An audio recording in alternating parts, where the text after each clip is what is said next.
Hello everyone, TLSG here, back again with another daily Marvel Snap video. So today we have the hot location Mojoworld. And in Mojoworld, whoever has more cards in this location gets plus 100 power. So if you can outmaneuver your opponent, if you can find a way to get more cards than they do in that location, that is a huge power swing in your direction, and then any kind of tiebreakers are just heavily in your favor. And so today we're going to be covering my top 5 decks and techs to try out while this location is hot. The first tech card that we have is Mojo, and this is his world. This is going to be his day to shine if you are playing a straight up game where both players are allowing that location to be filled and there's not any kind of mayhem going on with cards being pulled or destroyed or anything like that. Mojo is going to get a huge upside in this location today by being able to consistently trigger his ongoing ability so that he is a 2-cost 8 power card, which is phenomenal value. However, as we know, not everybody is going to allow those locations to be filled easily. So another great tech card today is going to be Juggernaut. If you play Juggernaut into Mojoworld and the opponent happen to play 1 or 2 resources, you can not only give yourself a resource advantage in Mojoworld, but maybe you take out most of their push and they're not able to compete for that location anymore, and then they have to pivot entirely. Or if you save this to the very last turn and the opponent is going to drop their last play there, you can use Mojo to shift it out of that location and make sure that you get that bonus instead of them. Next up we have Polaris. Polaris is going to be great for pulling those early 1 and 2 cost cards out of that location, so the opponent dropped a Mojo into Mojoworld. You can pull that out of that location, not only giving you a potential resource advantage, but taking out one of their core pieces in that location as well. So you can use this either on the last turn or just whenever you have it to help swing that location in your favor. And then we have your friendly neighborhood Spider-Man. He's going to allow you to lock down that lane either on turn 4 into turn 5 or on turn 5 into turn 6.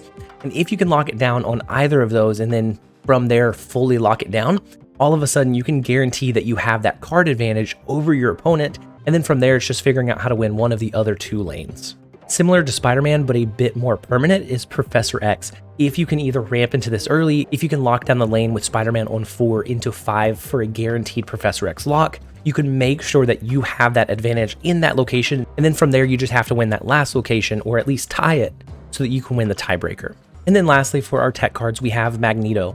Magneto can be used as a surprise last turn drop, so if the opponent is dropping their Zabu, their 3 and their 4 cost cards, you can pull 1 or 2 or 3, however many spaces they allow, you can pull those out of that location and give yourself the card advantage, and by doing that, the power advantage as well. And then looking at the top decks for the location, the first one up is a Spectrum ongoing Electro Ramp Professor X deck. So the idea behind this list is that if you get your Electro, if you can get a reliable Professor X off, and then that is what you're going to aim for in Mojoworld.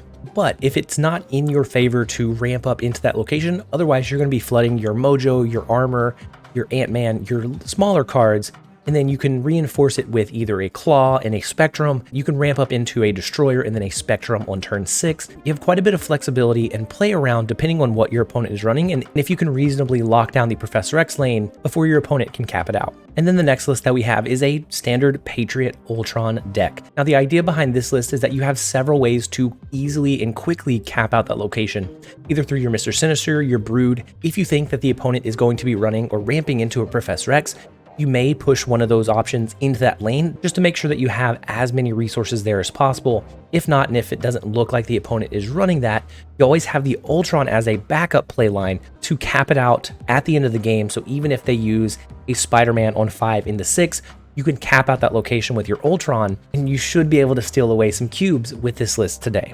And the next list that we have is a Silver Surfer build. Similar to the Patriot list, this can use Brood as a way to quickly fill up that Mojoworld location. If you draw into Goose in your opening hand and your opponent is running something large like a Spectrum ongoing ramp into a Professor X, they're not going to be able to play that card into that location anymore.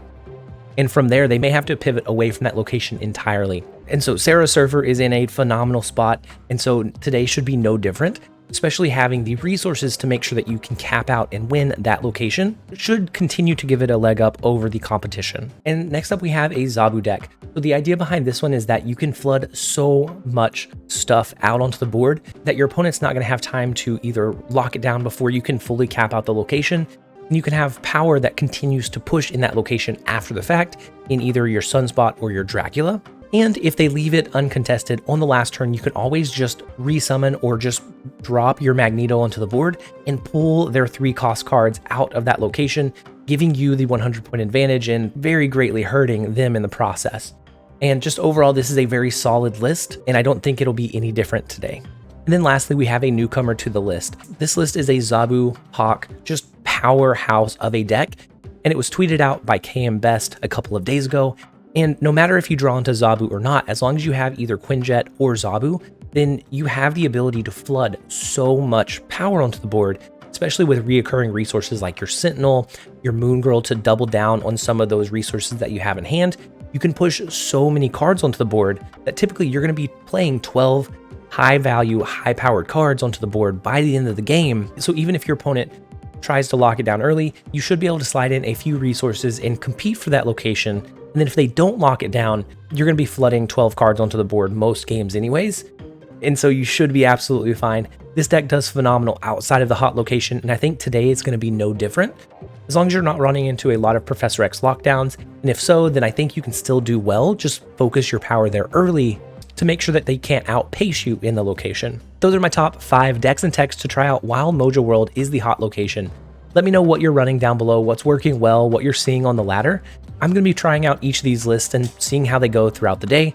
I hope that you guys enjoyed the video. If you did, make sure to leave it a like and a comment down below. And as always, this has been TLSG. Later, guys.